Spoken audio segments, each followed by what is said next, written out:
이 영상을 보시기 전까지는 무죄반증이 다소 생소한 단어였을 수도 있고, 또는 무죄반증이 실제 있는 분들도 무죄반증이 엄지발가락만의 문제라고 생각하신 분들이 많으실 텐데요. 네, 그렇지 않습니다.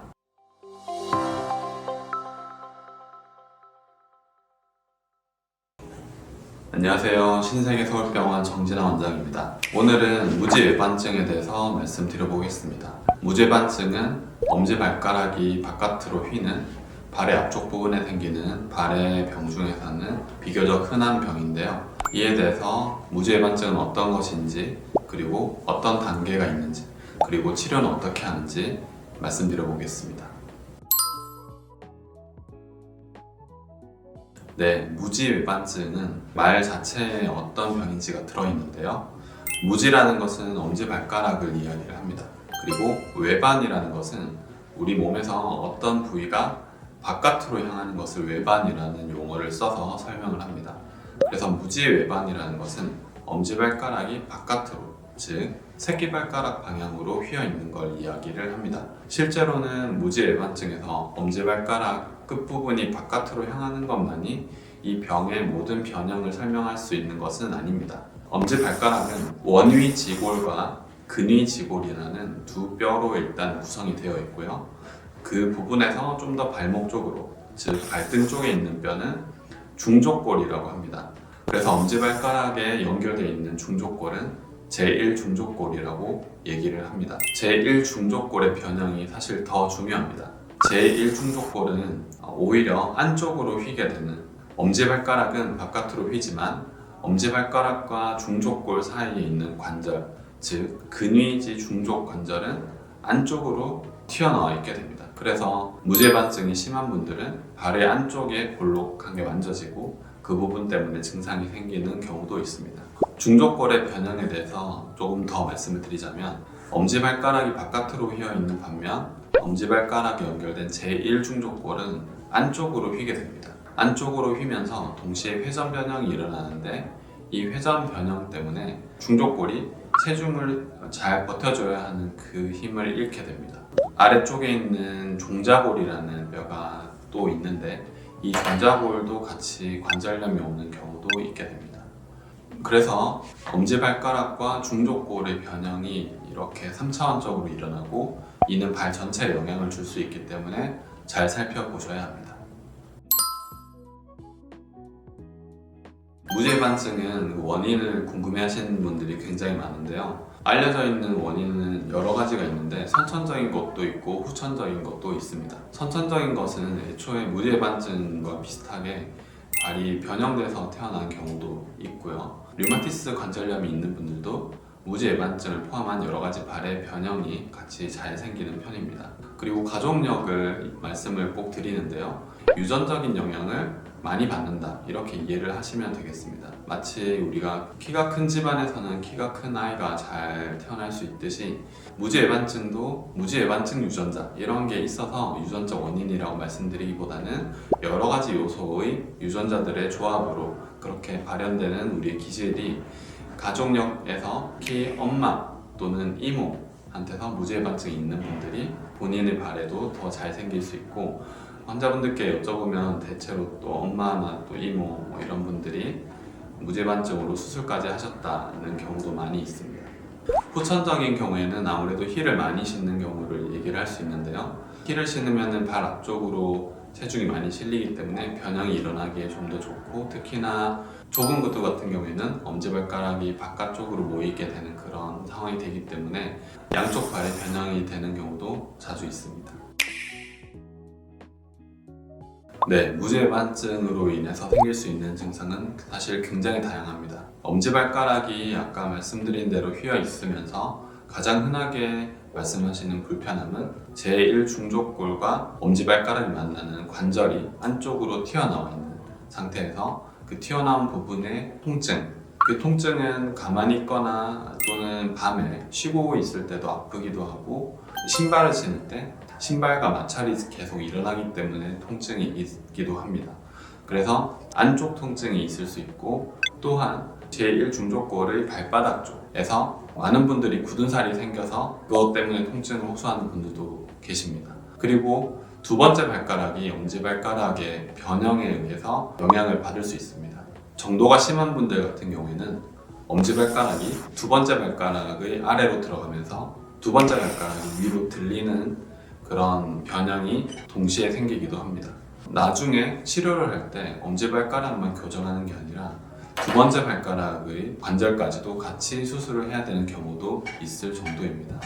그리고 또 하나는 두 번째, 세 번째, 네 번째의 근위지 중족 관절의 발바닥 쪽에서 같이 통증이 생길 수 있다는 것입니다. 이것은 왜 그러냐면 엄지발가락이 변형이 많이 되어 있는 상태에서 우리 발의 체중을 딛는 부분의 가장 큰 부분이 엄지발가락인데 엄지발가락이 제 기능을 못하기 때문에 옆에 있는 작은 발가락들에게 체중 부하를 하는 임무가 넘어가기 때문입니다. 엄지발가락이 일을 하지 않기 때문에 더 많은 일을 하게 되고 그로 인해서 2차적으로 염증이 생기고 또한 아까 말씀드렸던 발바닥 쪽에 굳은 살이 이 두 번째, 세 번째, 네 번째 발바닥 쪽에 생기기도 합니다. 또 마지막으로 말씀드릴 수 있을 만한 증상은 바로 발등 통증입니다. 이 발등 통증은 발가락하고 직접적인 관계가 없어 보여서 많은 분들이 다른 병원에 다니시다가도 그 이유에 대해서 제대로 설명을 듣지 못하고 그냥 관절염이 왔다 이렇게만 설명 듣는 분들이 많이 있습니다. 이 또한 아까 전에 말씀드렸던 엄지발가락이 제 기능을 하지 못하기 때문에 생기는 2차적인 그런 관절염이 발등 쪽에 생길 수 있습니다. 무제반증은 이렇듯이 엄지발가락만의 문제가 아니라 발 전체에 영향을 주는 그런 중요한 질환이 되겠습니다. 네, 무제반증은 무지외반증 각도라는 어떤 측정할 수 있는 객관적인 지표가 있습니다. 엑스레이를 찍고 무지외반증과 제1중족골의 각도를 측정해서 20도 미만일 때는 보통은 경증으로 분류를 하고 대체로는 통증이 있거나 하더라도 우선은 약을 드시고 쉬면서 물리치료를 하거나 등등의 비수술적 치료를 하면서 경과를 관찰합니다. 이 무지반증 각도가 20도 이상일 때부터 중등도 이상이라고 얘기를 할 수 있습니다. 그래서 20도에서 보통 중등도 같은 경우에는 40도 정도 각도로 이야기를 하고 40도가 넘는 분들은 가장 심한 단계고 거의 대부분 수술적 치료로 이어지게 됩니다.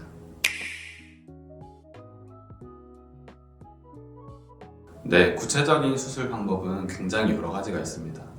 일단 궁극적인 목적은 중족골의 변형 교정입니다.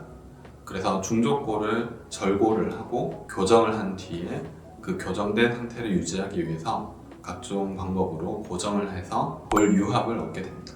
그 이후에도 근위지골에 대해서도 대개의 경우에 절골술을 시행하고 마찬가지로 교정을 한 후에 나사를 삽입한다든지 핀을 통해서 고정을 하고 골 유합을 기다려서 완전한 교정을 이루게 됩니다. 또한 무지외반증 변형을 일으키는 여러 가지 힘줄이나 또는 인대 등에 대해서도 수술을 추가로 할 수 있는데 이를 외측 연부조직 유리술이라고 표현을 합니다. 이 수술 방법은 수술하시는 분들마다 호불호가 있어서 어떤 분들은 시행하지 않고 뼈 수술만으로도 충분히 좋은 결과를 낼 수 있다고 하시는 분들이 있고 어떤 분들은 무지외반증의 재발을 막고자 비록 상처가 새로 생기고 수술 시간도 조금 더 길어지는 그런 단점을 감안하고서라도 추가적인 이 외측 연부조직 유리술을 시행을 하게 됩니다. 저 같은 경우에는 외측 연부조직 유리술을 먼저 시행을 한 다음 뼈에 대한 수술들을 진행을 하고 있습니다.